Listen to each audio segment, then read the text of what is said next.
আসসালামু আলাইকুম। চলে এসেছি নতুন আরও একটি ভিডিও নিয়ে। আজকে আমি কি তৈরি করব, একটা চিঠির খাম। সো প্রথমে আমি একটা চিঠির খাম সুন্দরভাবে খুলে নিলাম। খুলে নেওয়ার পরে আমি চিঠির খামটা এঁকে নিলাম এবং আঁকার পরে আমি কাঁচি দিয়ে কেটে নিব।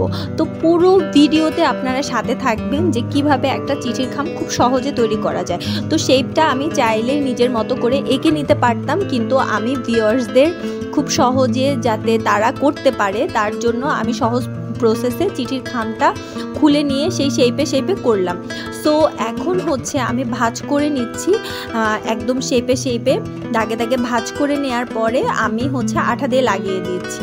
আঠা দিয়ে লাগিয়ে দেওয়ার পরে চিঠির খামের এক প্রান্ত খোলা রাখবো, অন্য প্রান্ত হচ্ছে আটকে দেব আঠা দিয়ে।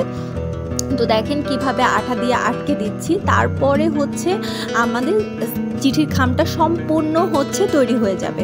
দেখেন কতগুলো চিঠির খাম তৈরি করেছি। মূলত এই চিঠির খাম তৈরি করার উদ্দেশ্য হচ্ছে বেতন দেওয়ার জন্য, কোচিং সেন্টারের টিচারদের এবং বিভিন্ন জায়গায় বেতন দেওয়ার জন্য, টাকা পয়সা দেওয়ার জন্য। খুব ভদ্রতার খাতিরে আমরা এখন সাধারণত বেতন এবং টিচারদের বেতন, কোচিং সেন্টার, স্কুল, কলেজ এবং ইউনিভার্সিটির বেতন দেওয়ার জন্য আমরা চিঠির খাম ব্যবহার করে থাকি।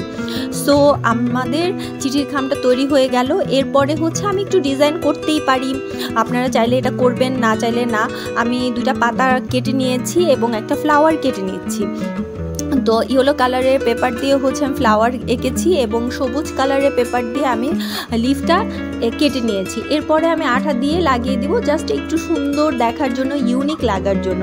সো আমার ভিডিও যদি আপনাদের ভালো লেগে থাকে তাহলে অবশ্যই লাইক, কমেন্ট এবং শেয়ার করবেন, সাবস্ক্রাইব করবেন। আরও বেশি ভিডিও পেতে আমার জন্য দোয়া করবেন যাতে আমি সুস্থ থাকি। ধন্যবাদ। আসসালামু আলাইকুম।